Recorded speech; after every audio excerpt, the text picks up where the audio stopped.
नमस्कार साथियों। आज हम महेश बर्मल एनसीईआरटी बुक पढ़ने वाले हैं, जिसमें हम पर्यावरण एवं पारिस्थितिकी तंत्र से संबंधित क्वेश्चन आज हम करने वाले हैं। तो चैनल पर नए हैं तो चैनल को सब्सक्राइब और वीडियो को लाइक ज़रूर कीजिएगा।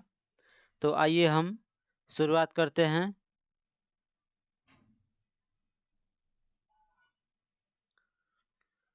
पारिस्थितिकी किनके मध्य पारस्परिक संबंध का अध्ययन करता है। तो जीव समुदाय और वातावरण के ये बीच के मध्य के पारस्परिक संबंध के अध्ययन करते हैं हम। उसके बाद पर्यावरण से क्या अभिप्राय है।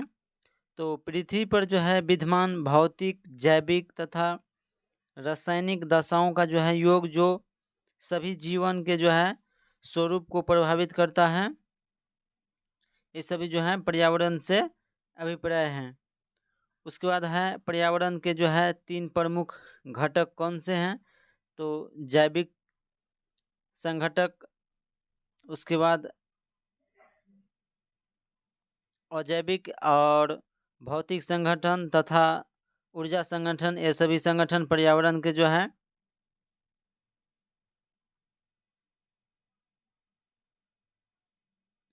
3 प्रमुख घटक हैं। उसके बाद सर्वप्रथम गहन पारिस्थितिकी शब्द का प्रयोग किसने किया था। तो अर्नीनेस ने किया था। उसके बाद घास स्थल, वन तथा मरुस्थल किस पारिस्थितिकी तंत्र के उदाहरण है। तो ये स्थलीय पारिस्थितिकी तंत्र का उदाहरण है। घास स्थल, वन और मरुस्थल एक किस पारिस्थितिकी तंत्र का उदाहरण है। ये सभी स्थलीय हैं।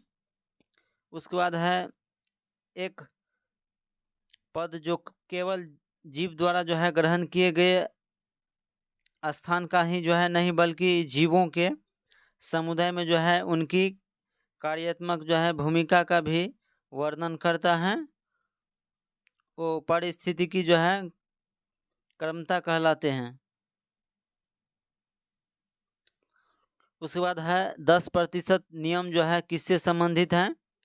तो ऊर्जा के खाद के रूप में एक पोषी स्तर से दूसरे पोषी स्तर तक पहुंचने से संबंधित हैं। उसके बाद धारणीय तथा अस्थायी विकास से धारणीय तथा अस्थायी विकास की अवधारणा सर्वप्रथम किसने प्रस्तुत किया था। तो बटलैंड कमीशन ने 1987 ईस्वी में प्रस्तुत किया था। धारणीय और अस्थायी विकास की अवधारणा कब प्रस्तुत किया गया था। तो बटलैंड कमीशन के द्वारा 1987 ईस्वी में प्रस्तुत किया गया था।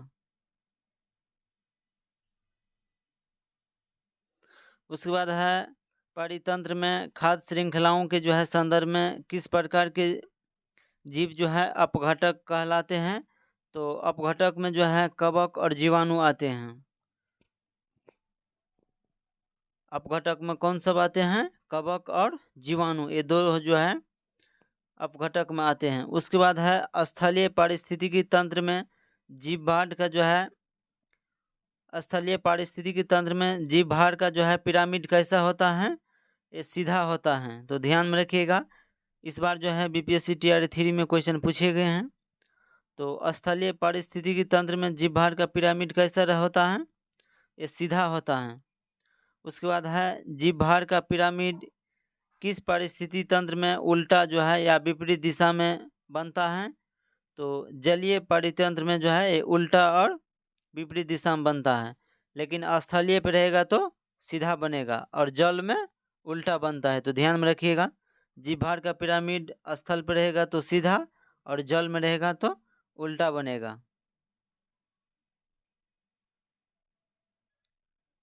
उसके बाद पारिस्थितिकी तंत्र में तत्वों के चक्रण को हम क्या कहते हैं।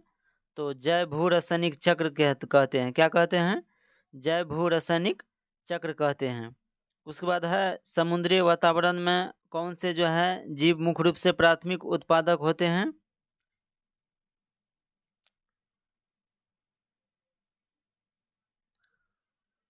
तो ये जो होते हैं फाइटोप्लैंक्टन्स जो है ये प्राथमिक उत्पादक होते हैं। उसके बाद है पारितंत्र का जो है गतिक हृदय किसे माना जाता है, तो ऊर्जा प्रवाह और खनिज चक्र को जो है ये पारितंत्र का गति हृदय माना जाता है।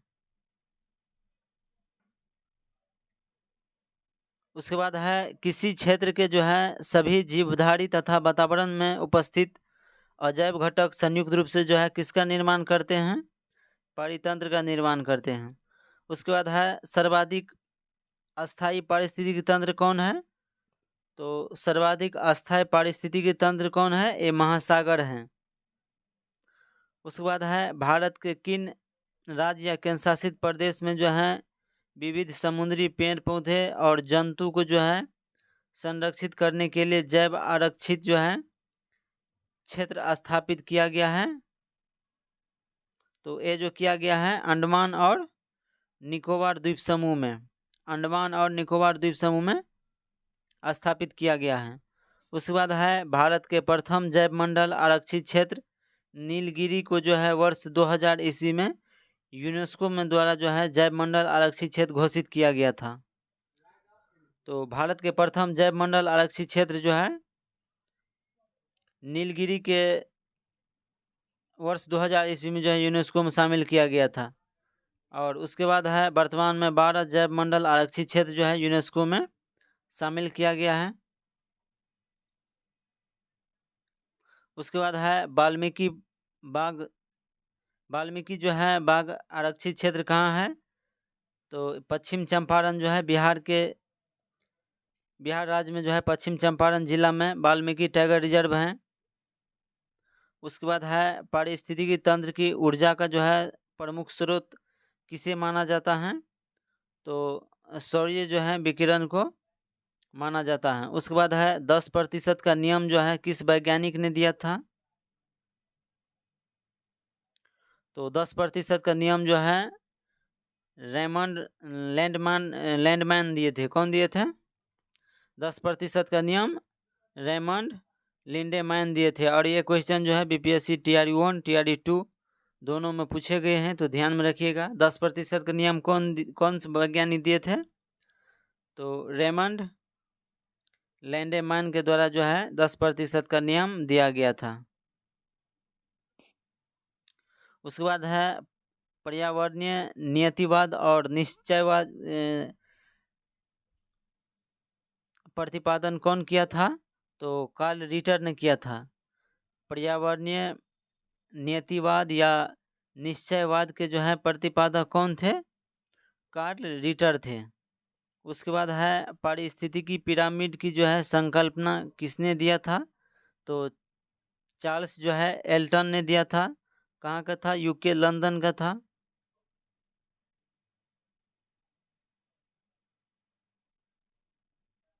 उसके बाद है पारिस्थितिकी तंत्र में जो है उच्चतम पोषण स्तर प्राप्त होता है किसको, तो ये सर्वाहारी को जो है सबसे ज़्यादा पोषण प्राप्त होता है, इसीलिए जो है उच्चतम पोषण स्तर में जो है सर्वाहारी को रखा गया है। उसके बाद है पेड़ पौधा किस रूप में जो है मृदा से नाइट्रोजन ग्रहण करते हैं, तो नाइट्रेट आयन के रूप में जो है पेड़ पौधा के जो है मृदा से नाइट्रोजन ग्रहण करते हैं। उसके बाद है महाराष्ट्र राज्य ने जो है स्वयं की वन्यजीव कार्य योजना 2021 से 30 के जो है पारित की है, और ऐसा करने वाला यह जो है भारत का पहला राज्य बन गया है।